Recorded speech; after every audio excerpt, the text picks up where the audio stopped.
This video will talk about how Canada can counter against US tariff in later 2026 to protect our trade and job market.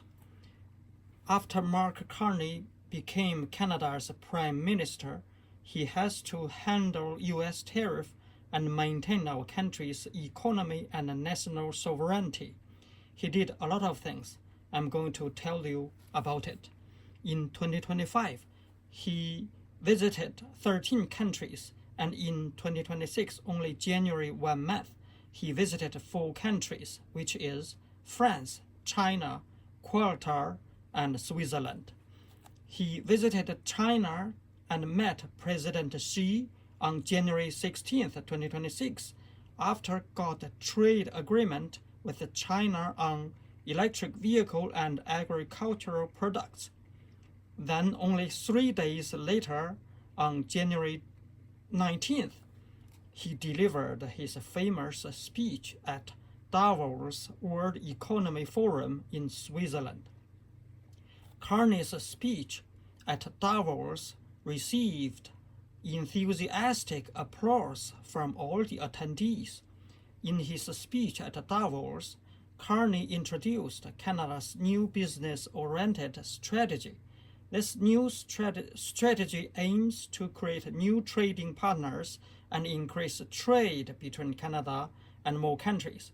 He also proposed $1 trillion investment plan offering Canada resources, land tax cut, and other policies to attract foreign investors, hoping to boost both international and domestic investment in Canada and mitigate the impact of US tariff. Besides outlining what he did in 2025 and 2026, he introduced the shift in Canada's national policy. Carney also raised a very important point. The viewpoint is that among the world's nations, the United States is currently the most powerful country with GDP of over 30 trillion US dollars. The second largest country is China with 20 trillion. The next one is Germany with 5 trillion, and the next one is Japan with 4 trillion. And Canada's GDP is more than 2 trillion, less than 1/10 of US. Canada's population would be also 1/10 of US.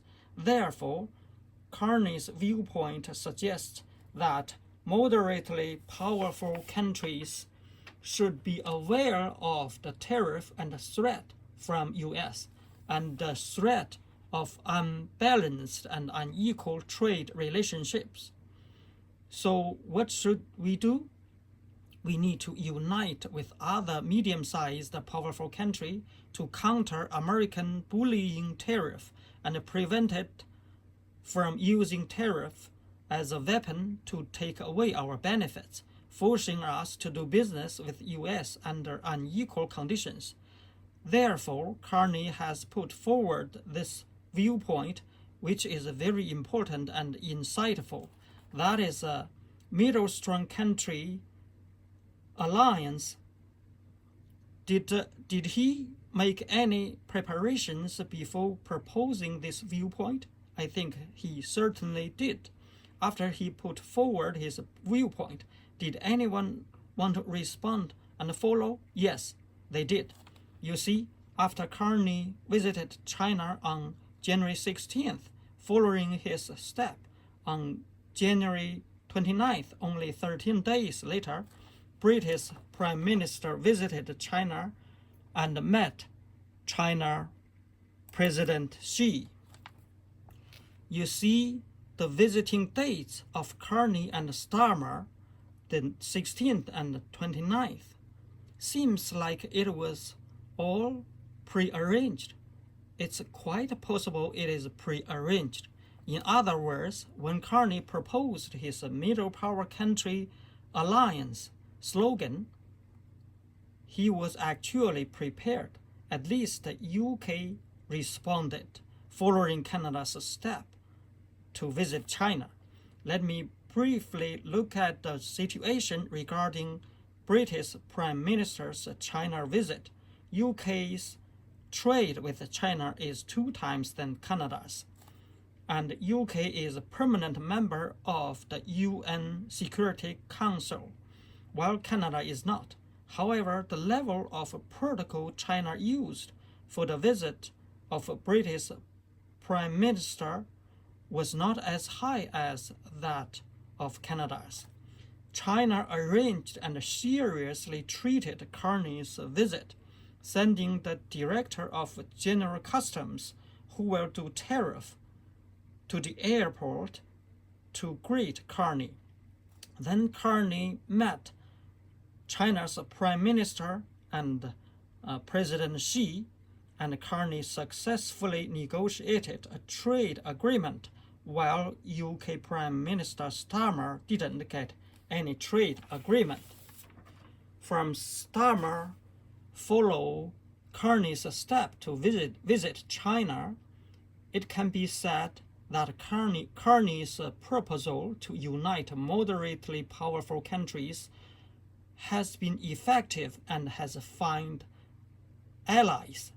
And Carney has recently made a frequent trip to Europe, and on the Ukraine issue, he has contributed both money and effort with NATO and the EU, working together to resolve global political, economic issues. Therefore, I believe that Carney has achieved significant success in the international political, economic, and military sphere in the past year. His image in the world has improved considerably. His overall national policy has played a crucial role. His visit to China resulted in trade agreement, and at Davos World Trade Forum, he proposed that moderately powerful countries unite to counter the U.S.'s bullying tariff. So the effort we've made in the past are beneficial to U.S.-Canada-Mexico trade agreement negotiations later in 2026, putting us in much better position. This is because regarding the U.S.-Canada trade negotiations in the second half of 2026, this trade negotiation is a matter of life and death for Canada. If the negotiation fail and the U.S. impose a 100% tariff on all Canadian goods, Canada will suffer severe economic downturn, massive tariff burdens, and national regression and oppression of its people. However, from the strategic and long-term perspective, this situation is unlikely to occur. This is because the U.S. and Canada have cooperated on the North American continent for centuries, establishing different nations, developing their economies, and complementing each other's people, all of which have been beneficial. So till now, there have been some political differences, but the overall situation will not be changed too much. Some online reports suggest that if the larger CUSMA framework is discontinued, it might be replaced by smaller trade frameworks. Therefore, there's no need to worry too much. If Canada and the US really fight to the end, neither side will be immune to setback. However, the trade negotiation between Canada and the US will inevitably involve bloodshed and significant obstacles. The main issue for Canada is how much blood and flesh will be shed. The US's attitude is basically that it can seize the opportunity, it will seize it. So Canada need to prepare more cards to play. We need to prepare the worst scenario at the same time, seeking help from other moderately powerful countries. The alliance with the UK and EU seems to be progressing well. Why? Canada stand together with UK and EU to prevent the US from buying Greenland. We did it. That is a good start and it worked. So in later CUSMA negotiation, Prime Minister Carney will certainly adopt the same approach.